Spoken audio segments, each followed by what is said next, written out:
லோக்பால் மற்றும் லோக் ஆயுக்தாக்கள் சட்டம் 2013ஆம் ஆண்டில் நாடாளுமன்றத்தில் நிறைவேற்றப்பட்டு பின்னர் 2014ஆம் ஆண்டில் நடைமுறைக்கு வந்துவிட்டது. ஆனால் லோக்பால் அமைப்பின் தலைவர் இன்னும் நியமிக்கப்படவில்லை. லோக்பால் தலைவரை தேர்வு செய்யும் குழுவில் மக்களவை எதிர்க்கட்சித் தலைவரும் இடம்பெற வேண்டும். காங்கிரஸ் மக்களவையில் இரண்டாவது பெரிய கட்சியாக இருந்த போதிலும் எதிர்க்கட்சித் தலைவர் பதவியை பெறுவதற்கு தேவையான 10% எம்பிக்களை பெற்றிருக்கவில்லை.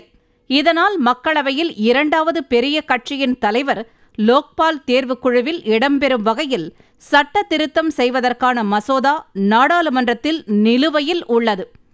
இதை சுட்டிக்காட்டி தற்போது லோக்பால் தலைவரை நியமிக்க முடியாத சூழல் இருப்பதாக உச்சநீதிமன்றத்தில் மத்திய அரசு தெரிவித்துள்ளது.